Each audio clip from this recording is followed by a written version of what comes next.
She strolled in cheerfully, unaware the next few minutes would wreck her world. In a matter of seconds, doctors revealed a fact that no mother should hear, causing Catherine's composed facade to crumble and tears to flow down her cheeks.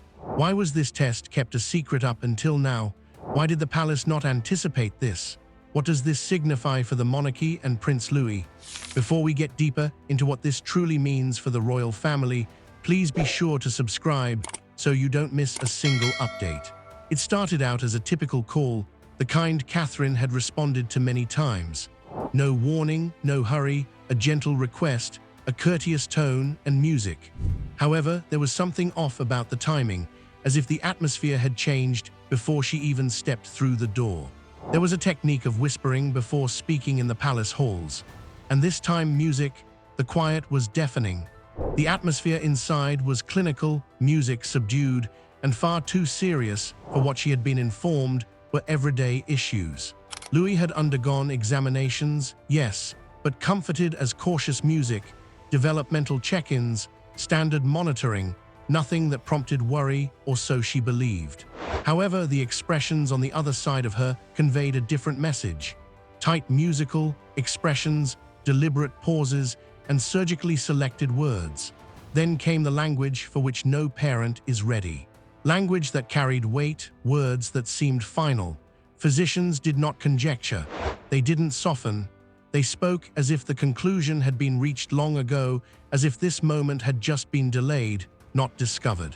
And she broke because of that weight.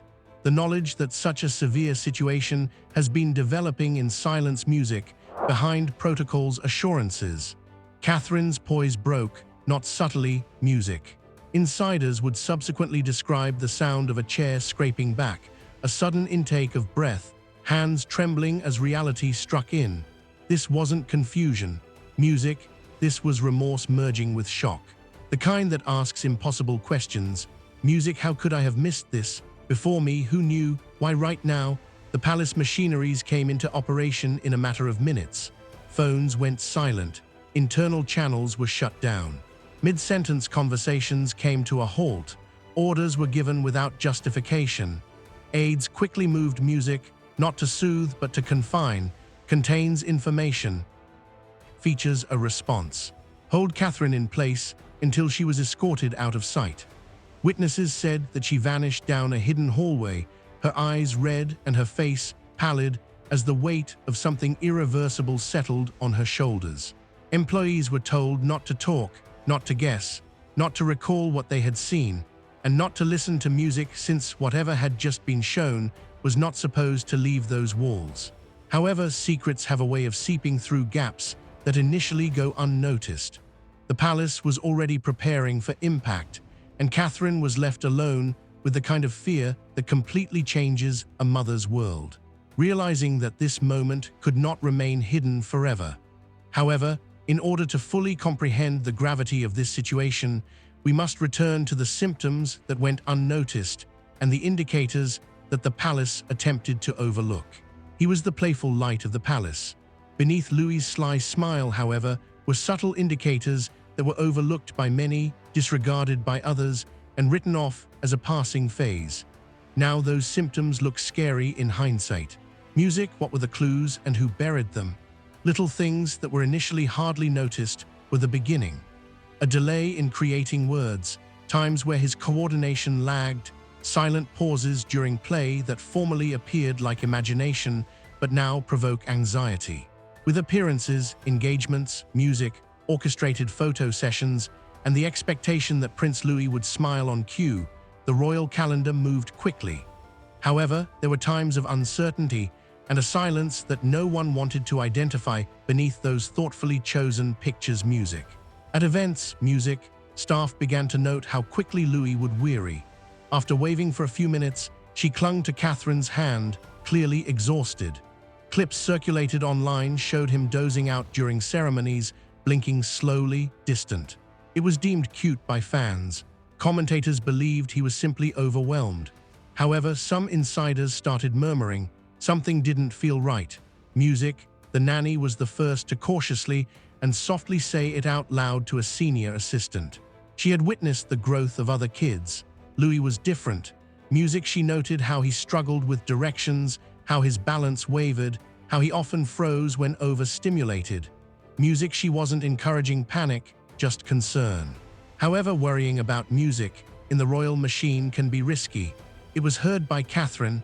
Long before she was informed, she sensed it. Mothers always do. She felt a deep, unconscious connection with Louis that told her something was wrong. However, she was met with clipped assurances and tight smiles each time she lifted it music, or when her voice faltered with anxiety. Boys developed differently, they remarked. Music, he's under a spotlight, they added. He just needs time. But she didn't worry about the time. They were squandering time by ignoring it. Music, once joyful family videos, were now replayed as ominous portents. The birthday video in which Louis didn't answer his name. The garden photo where he glanced out, expression music blank for seconds too long. Catherine started going over them repeatedly, searching for patterns and music, pleading for a misunderstanding. But the truth was just getting clearer. Experts had already been surreptitiously and silently approached. Music, Catherine craved certainty, not etiquette, not tabloid rumors, but responses. The tests were ordered, however they stalled somewhere between the request and the execution. Pause had been purposefully pressed by someone in the palace. The reasoning was predictable: optics, time, privacy, music, but the cost is unacceptable. Louis was slipping through the gaps of an organization that was too preoccupied with its reputation to safeguard its own. And music was starting to breach that quiet for the woman who had always followed the rules, who had learnt to live gracefully in the tight grip of royal duty. And soon as Catherine started to seek answers, palace politics took over, starting a conflict between royal custom and a mother's intuition. She pleaded for clarification. They gave her a procedure. Behind the palace's glittering walls, Catherine's quiet pleadings were stonewalled by advisors loyal not to her, but to the monarch. Which secrets were they guarding? And how far did they go to delay the truth? In the days that followed the initial diagnosis, music, Catherine discovered that she was fighting an institution rather than a disease. She wasn't asking for headlines or headlines. She was requesting second opinions and talks with top experts, in addition to the ones the palace had personally chosen. However, the response each time was no, not yet, not necessary, not advisable, and underlying music, every well-worded refusal was the same message. Hold on, keep silent, remain in line. Advisors urged prudence. Music, the results were referred to as preliminary. They highlighted that nothing was confirmed, that moving outside palace channels could generate undue alarm, that any error might spark a media frenzy. Music, however, Catherine perceived it as a much darker form of confinement. There was no investigation into the truth. It was under management. Every time she tried to get greater music clarity, she encountered bureaucratic coldness, delays, or deflection. Music, it wasn't only apathy. The opposition was deliberate. Tension immediately built between Catherine and her own private secretary, a woman long regarded to be one of her closest allies. According to others, she confronted him late one evening, her voice low but trembling with anger. "Why do you defend the organization instead of my son?" There was no response that could satisfy her, thus none did. William, who has always been the epitome of poise, was in a tight spot. He was both a parent and a potential king, a guy profoundly in love with his wife, yet raised to serve something higher than himself. Music, Catherine counted on him for support. However, according to sources, his position was frequently hesitant and conflicted. Music, he asked for patience. He appealed for faith in the process. But she was being suffocated by the procedure. Charles apparently responded in a dismissive, almost clinical, manner despite having been fully informed and instructed.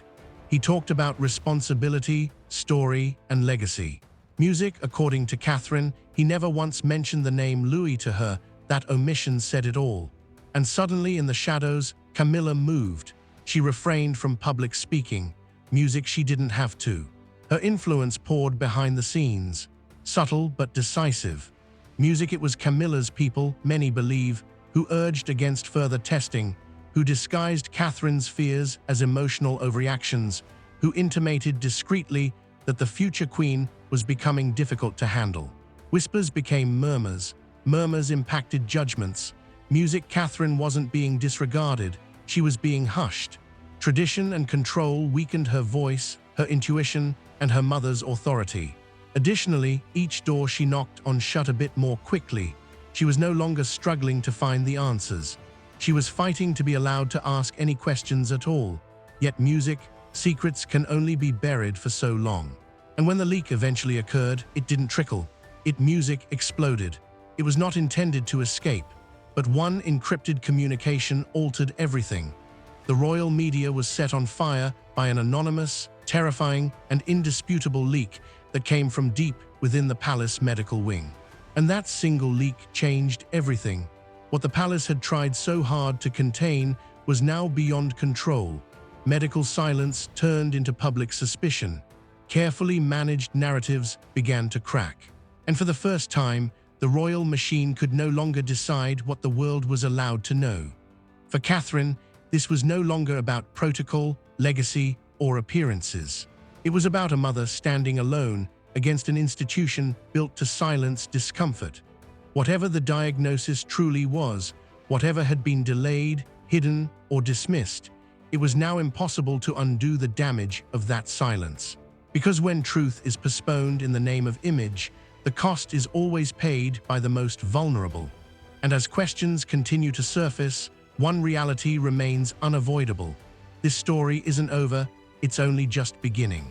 Backhand index pointing right. Subscribe now for the full breakdown, updates, and what the palace doesn't want revealed next.